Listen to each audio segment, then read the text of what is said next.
Hello everyone. I'm back once again with the second screencast for CIT 742, and what I'm going to look at is routing essentials for that matter. What we have seen so far as configuring networks is concerned is for you to actually allow networks to communicate, you need to configure them with the internet protocol address, or rather the IP address. Now, routing basically means moving packets from one network to another network. So if you can remember very well that we have looked at moving packets, or understanding the concept of actually moving a message from a local network to a remote network. So that is basically routing, and for you to actually be able to perform routing, you need to have configured your network with a routed protocol. Okay, so here our internet protocol or internet protocol address is our routed protocol, and that is what is used to send the data.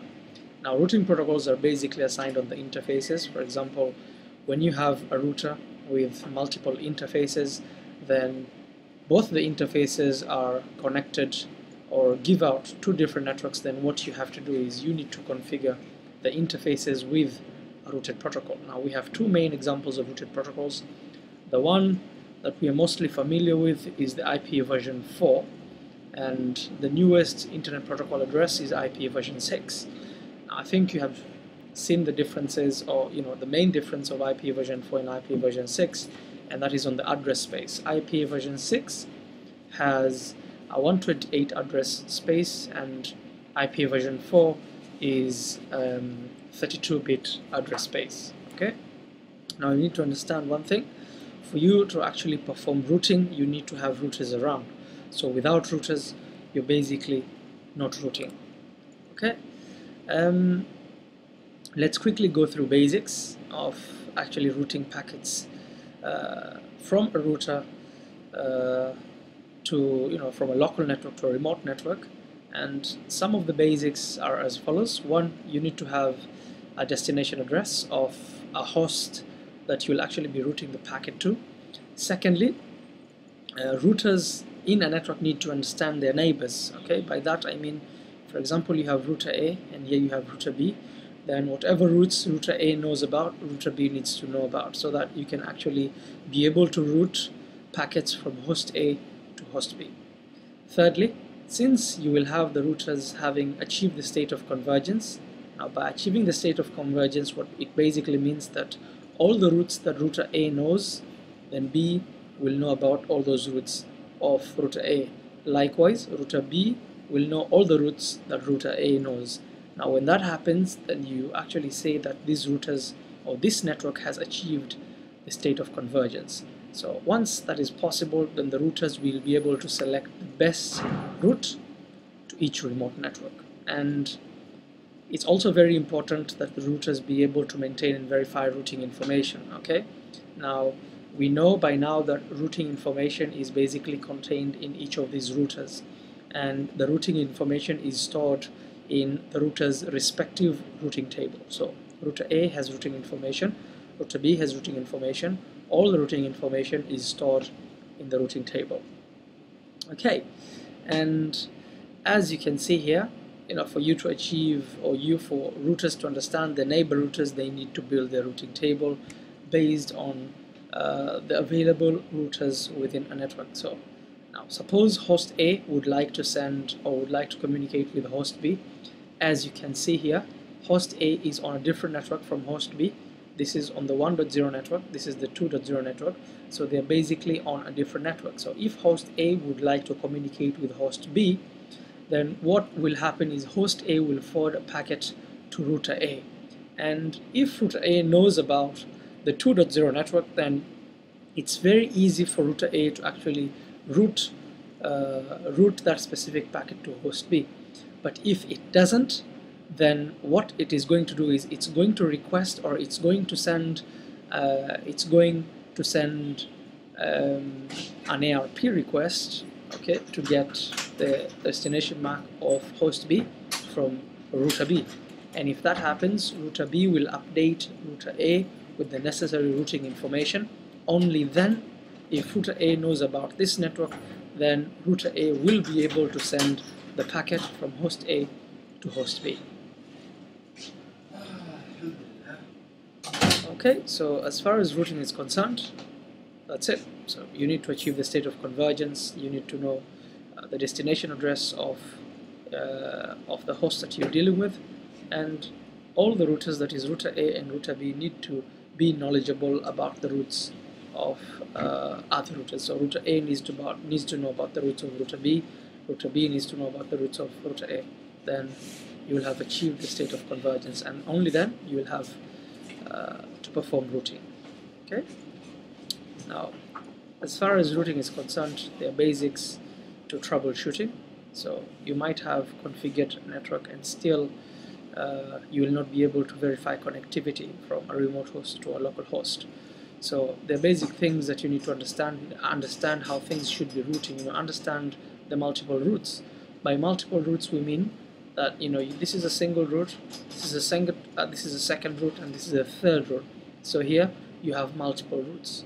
So you need to understand that all these multiple routes exists in the routing table of router A and router B. Only then you should be able to perform routing properly. Confirm the correct IP address information. That is, look at the IP address, look at the mask, and the correct gateway. That is the default gateway. Remember, IP addresses exists as classless and classful. So if you're given a classless IP address, mostly you'll be given an IP address with the slash address. So look at the slash address and determine whether it's classless or classful, so that you can write out the correct subnet mask. Okay, then you also need to look at your routing table if all the routes have been added, whether it is manually or statically. So if all the routes have been added, then you're good to go. Otherwise, when you look at the routing table and not all the routes are present, then you know that you have to add the routing tables. Okay, and for verification, you can actually use these network diagnostic tools. That is the ping and the traceroute tool. So these are basically tools that help you determine or verify connectivity, or perform network diagnostics. And lastly, before you actually determine, or before you can verify connectivity between host A and host B, it is always advisable that you locally verify connectivity between this host and this router, this router, and this router, this router, and this host. So before you actually verify connectivity of host A and host B, try to verify connectivity locally, then you can move along remotely. So you verify locally and then move along remotely. Okay, so with routing comes two main concepts. That is, on the part of protocols, we have a routed protocol and a routing protocol. And we have looked at what is a routed protocol. A routed protocol is basically what is configured on an interface, on a router interface. And this is also what is configured on your hosts that are on the network. Okay, so we have looked at an example of our routing protocol. So we have our routed protocol, and that is the IP address, which is the IP version 4 or the IP version 6. As far as the routing protocols are concerned, now these protocols are basically used to advertise routes automatically. Okay, now we shall see that later, that when you're actually building routing tables, there are basically two main ways of doing that. As a network admin, you can manually build the routes manually, or you can build the routes automatically by using dynamic routing protocols like routing information protocol, which is RIP. Now we have two versions of RIP. We have RIP version 1 and RIP version 2. And we have open shortest path first. This is the acronym for this is OSPF, or we also have EIGRP, the Enhanced Interior Gateway Routing Protocol. We are basically now going to see, or we are going to look at how we can achieve the state of convergence statically and how we can achieve the state of convergence dynamically. But first and foremost, let us look at what we mean by static routing. Okay. Now, as far as static routing is concerned, it basically means that as a network admin, you have to manually build the routing table. Okay. Now, if I can show you, okay, I think you're very familiar with this network. What I have just done is I have comprehensively written out the network addresses and the respective host addresses that are basically usable. Okay, so as you can see here, we have multiple routers, and as you can see here, we are basically connecting one router to another router by using a DCE DTE cross cable. Okay, now when you're interconnecting multiple routers, you need to use a serial link. Now what Cisco says is, if you're basically using a serial link, you're actually creating a one connection. So this is what it is. So router to router connectivity. Okay, then what you need to use is a serial link. Okay, the serial link is what Cisco refers to this as a one link or a one connection. Okay, now with the one connection comes two main points, and that is, this link is basically divided into two parts. That is, Cisco says that part of this link is referred to as a data communication equipment, and the other part is referred to as a data termination equipment. What this basically means is, in this interface, or one of these interfaces, that is a DCE, that is a data communication equipment, is where you have the signals being generated moving down to this other interface, which is where the signals will be terminated, hence the name data termination equipment. So here you have a DCE and a DTE. Now DCE and DTE are basically names which are given to interfaces. So it's not the router, but it's basically an interface of the router. Now if you have actually configured, or if you have actually set up this link on your two routers, you can simply place your cursor on the link, and you will actually be able to see that over here you have an interface name and the clock, and here you have an interface name without a clock. So this clearly tells you that this is your DCE, and this clearly tells you that this is your DTE. Okay, now with a serial link, what you're supposed to do is, once you have configured the interface, what you have to do is you need to set the serial link speed, that is the speed of this link. And how do you set it?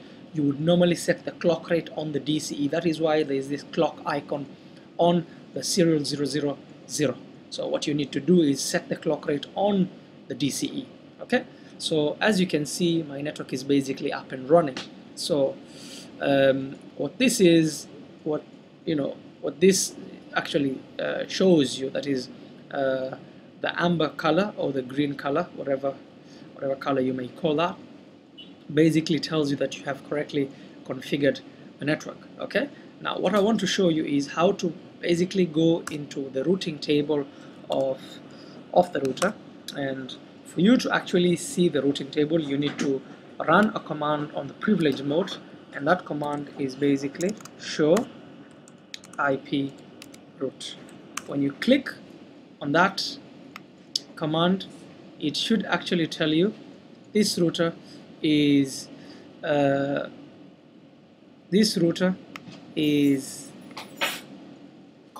directly connected with a couple of networks. Now as we can see, this is R2. Okay, is this R2? Yes. Okay, there's something wrong here. This is R2. So config, let me change the name. Yeah, that's R2, and as you can see that R2 is directly connected to, it's supposed to be 3 networks, and this is only showing us 2 networks. Let me try to configure that. Okay, so now let's look at our R2, and what I have done is I have run the show IP route command, and over here I have basically 3 directly connected routes. So as you can see, R2 here has the 1.0 network, it has the 2.0 network, and it has the 1.0 network that is on the 192. Now I want you to look at this closely on how I have actually configured my interfaces. I know Most of you confuse this, but the IP addresses that are basically provided here are not host IP addresses. These are network IP addresses. So if you actually need to configure an interface, so suppose FAR00, that is the first Ethernet interface on R2, you're not going to assign it the 1.0 network 1.0 IP address, because 1.0 is a network address. So you're basically going to assign it 1.1 up to 254, because that is the available range. And since this is a /24, that basically means that this is a classless class B IP address. So as you can see, my FAR00 here is 16.1.1, and on the host it is .1.2. Likewise, to this 2.0 network, the S000, which is the DCE link, the DCE interface, has the 2.1, and this has the 2.2. Now this applies to all the other networks. So as you can see here, what we have is a total of 5 routes. So we have routes. So let's look at the available networks. Yeah, available networks.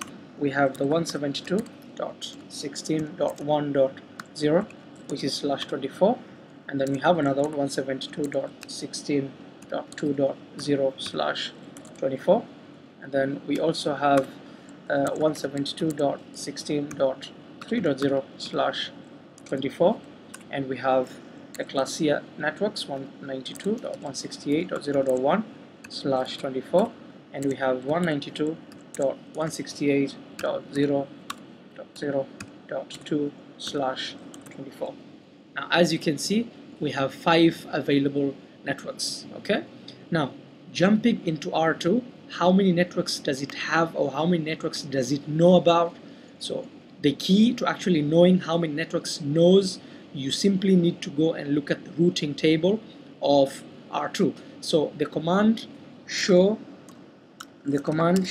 IP route basically tries to actually fetch the routing information of R2 from the routing table. So when you click on that, as you can see here, it's only got 3 networks that are directly connected to it.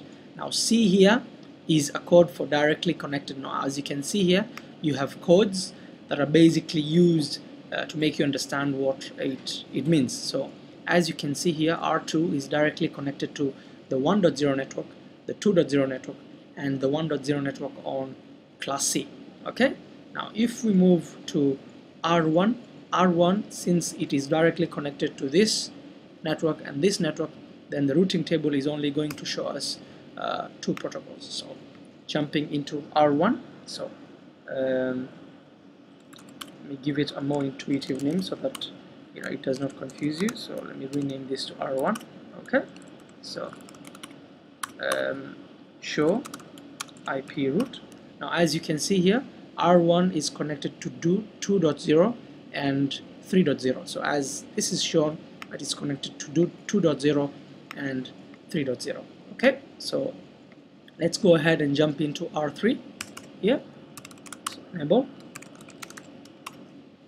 Let me just change the names. I want them to be, yeah, so that's R3. So let's go back to the privileged mode. Now in the privileged mode, you run the command show IP route. Okay, and as you can see here, R3 is directly connected to 2 routes, which is the 1.0 network and the 2.0 network. So clearly, we cannot verify connectivity from host A to host C or host A to host B. Why? Because R1 doesn't know anything about this network and this network. Neither does R3 know anything about this network and this network. So this is where the concept of routing comes in.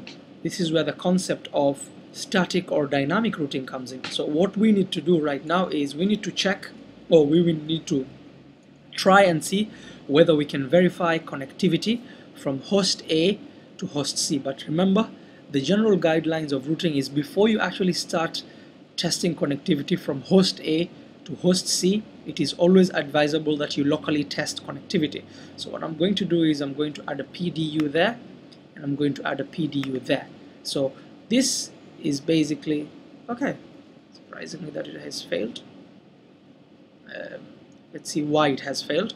So this is the 3.0 for 3.1, okay, and this is for 3.2/24/24. Let's see if that's the way it's configured. So here you have for 003.1/24, okay. Okay, I know why, because the host has not yet been configured. Oops, yeah. So let me configure the host. So it's what? It's 172.16.3.2. Is that correct? Yeah, 3.2. And remember, it's a class B subnetted, so it's 255. The default gateway is going to be 172.16.3.1. Okay, since we're not accessing the internet, we do not need a DNS server. Okay. Okay, so let me also configure other hosts. So this is going to be the 2.1.2. So 172.16.1.2 subnet mask, since it's classless, going to be 255, and 172.16.1.1. Okay, and last one is 172. This is 192.168.2.2, and that's the correct subnet mask because it is not subnetted, it is classful, and the default gateway is going to be 192.168.2.1. if I'm not mistaken, that's 2.1. Okay, so now let me start all over again by trying to locally ping or try to locally test connectivity between host A and R1. So in the first instance it failed because we did not set the IP address. So now let's see whether some magic will happen. Definitely. So now we have a successful connectivity. Okay, now if I actually try to test connectivity between host A and host C, it should actually fail. Okay, so as you can see here, it has actually failed simply because we have not achieved the state of convergence. Okay, so now before I actually move on the practical side, let me go back on the slides. Okay, so what we want to do is we want to perform static routing or static routing. So what we have to do is manually build routing tables for R1, R2 and R3. So what you're doing as a network admin is basically adding routes. Now if you have a very small network, it's basically very simple. Okay, and if you have a very large network, it's not very realistic, as we shall see some of the disadvantages of static routing. Now as far as benefits are concerned, we don't have overhead on the router CPU. Why? Because instead of the router actually adding the routes automatically, you basically do it. So you do the router's job on its behalf. So you don't have any overhead on the router. And secondly, since we don't have any updates on the links, then what you're doing is you're basically saving bandwidth. So no bandwidth usage between the routers. So if you're actually doing static routing, you don't have any updates being propagated from, you know, router 2 going to router 1 or router 1 going to, so there is no updates which are being propagated. Why? Because you're doing static routing. If that is not happening, then what you're doing is you're actually saving bandwidth, so you don't have any bandwidth wastage. And lastly, this adds, you know, some security in it, because as an admin, you are the only one who can choose which routes to allow and which routes not to allow. So you're basically trying to restrict routing access to certain networks. So you can say, I can actually allow packets to be moving to the 1.0 network and not to the 2.0 and the 3.0. So these are the three main benefits of static routing. Okay, as far as disadvantages are concerned, static routing does require a very good understanding of internet working. That means you need to know, how to add these routers manually. And if you don't understand the concepts of internet working, then you might have a difficulty in adding these routes to the routing table. Okay, and again, since this is you having to manually add the routes, it's basically not very feasible if you have a very large network. Okay, now here we have a network with only 3 routers, so it becomes feasible, it's not a problem. But if you have, say, 1,000 routers or 100 routers and you have 10 new routes, that means it's 100 times 10. Those are like 1,000 new routes that you have to manually add. So this actually becomes like, you know, a full-time job. Okay, now let's jump into configuring a static route. Okay, so I'm going to jump these 2 slides because I want to jump onto our topology. So here we go. So what we need to do is we need to try to configure static routes. And to configure a static route, so to configure a static route, this is the general syntax.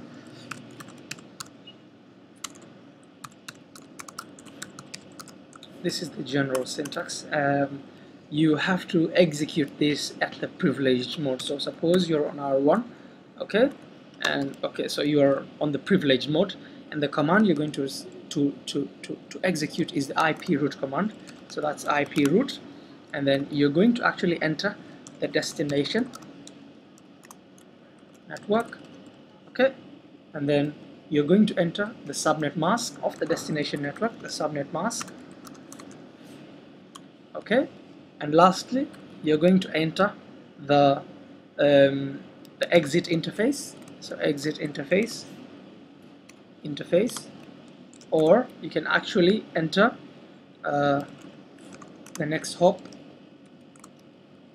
IP address.